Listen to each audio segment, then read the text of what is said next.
Our freedom is at stake. People want freedom. They want to be able to hunt. Liberty is the word. Everything is going, our traditions, and this is what we're fighting for.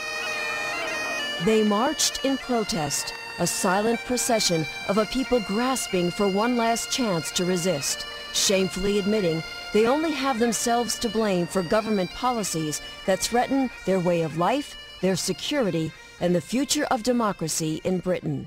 We've been very apathetic for years, and now we're paying the price for it. It's a disgrace, really. And we've seen these fundamental liberties eroded in the last 20-odd years in England, all sorts of legislation that should never have appeared. Sportsmen and shooters fooled by politicians into thinking that England's age-old tradition of fox hunting would never be targeted or banned, now realizing, perhaps too little too late, that their traditions are no more secure than their freedoms. This isn't about banning fox hunting. This is about the liberty of the individual to choose for him or herself what they do.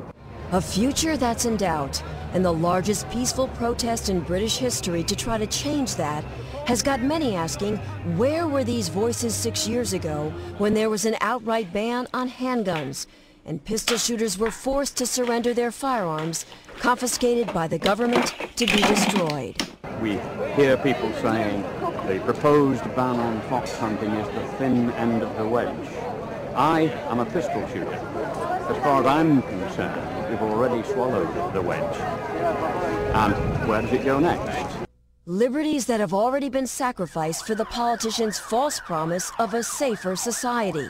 Gun bans that, as predicted, have simply backfired. We've seen about a 40% increase in firearms crime since the ban was introduced. That is not a success in my book. We need to be armed, you know, we're not safe any longer. Everything is changing. It's very simple. The authorities have no way of controlling criminals, so they control the law-abiding, because we're an easy target. And now, some members of Parliament are questioning the government's anti-gun agenda, an agenda that has, without a doubt, failed. The use of weapons in crime has risen dramatically. And it's very difficult to get government departments to openly accept the fact. Politicians refusing to face the facts, while the police are forced to every day. It's totally out of control. This police officer, who feared he'd lose his job for speaking out, asked to remain anonymous.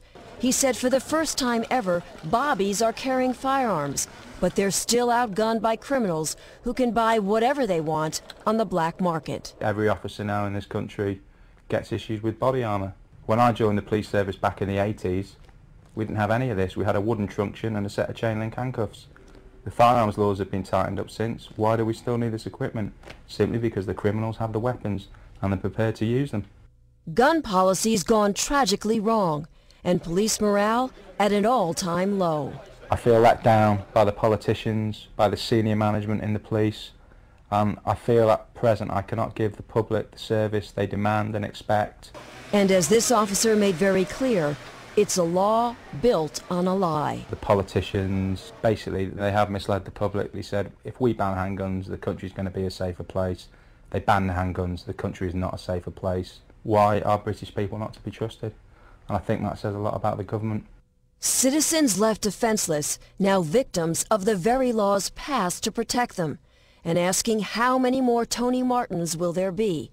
Martin, a Norfolk farmer, was forced to protect himself when no one else would, not the police and not the British justice system. What happened at this farmhouse owned by Tony Martin 4 years ago has struck a real nerve, not only in this country, but internationally. 2 men broke into Tony Martin's house. Both of them were shot. One of them was killed. And the man who fired that gun, Tony Martin, was initially sentenced to life in prison for murder.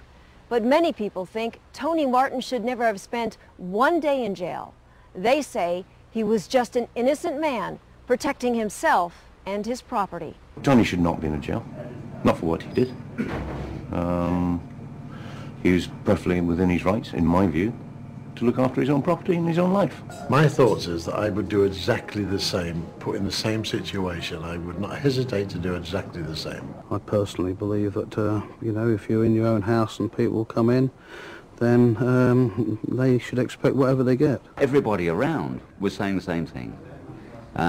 You must have a right to defend yourself. It has gone too far, swung so far in favour of the criminal. Criminals like those in Tony Martin's case, who were no strangers to the law. 16-year-old Fred Barris, who was killed, already had 29 convictions.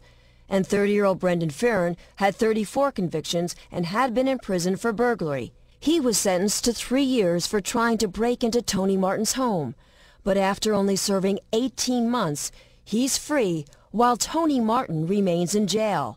And he's now threatening to sue Martin using taxpayers' dollars. The system is on the side of the criminal, not on the side of the victim. Go and rob somebody and then sue them because they've damaged you. It's absurd. The injustice of a justice system. And although Tony Martin has had his life sentence reduced to manslaughter, he still sits behind bars here at High Point Prison in Suffolk, England, counting the days until he's released. I was the first reporter from the United States allowed to visit with Tony since he's been in prison. And although no cameras were allowed, I was able to talk with Tony by phone. And what you're about to hear is Tony Martin in his own words about that fateful night. Well, I've never really said it publicly before, but I've had a pretty raw deal. I personally think it's very, very wrong for somebody to have to live in their house in fear, but for some unknown reason, there are people in this country who don't know the difference between defending yourself, protecting yourself, and malice aforethought. I thought it was the people that came in the house that were malice aforethought. Chief Constable of Norfolk said that Tony shouldn't have used his gun, that he should have yelled for help. Well, you've seen the isolated location. I could scream furthermore and nobody would hear me at 2 o'clock in the morning. It's just a nonsense, I do believe. It could have quite well been the dead man, because there's no question. The police in this area is totally inadequate. I mean, we get little or no support. Police protection, residents here say they can't count on, and they're fed up with being denied the right to defend themselves. We've been broken into several times before, and most of the people around here at one stage or another has either been broken into or had an attempt to do so. This wasn't the first time you had a problem. No, that was the third time this year that somebody had broken the house, yeah. You actually become a prisoner in your own house. I have every sympathy. I genuinely do. But I can't say that the law shouldn't be what the law was. What I can say now is that because of that, we ought to review that particular law. I think the Americans have a saying about it's better to be judged by 12 than carried by 6.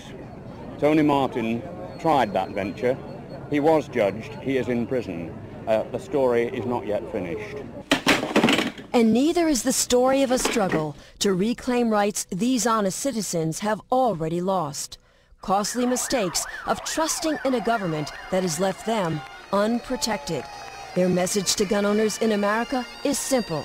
It will happen to you if you let it. Jolly well could, and they ought to realise that. If they saw what we're seeing in this country, then they'll fight for it. But if you don't do anything, you will lose your liberties, and make the effort. Don't be apathetic. Get out there and fight. Learn from our experience and don't give an inch. Your Constitution matters, your freedom matters. The Pericles said it way before me. Freedom is only for those who have the guts to defend it.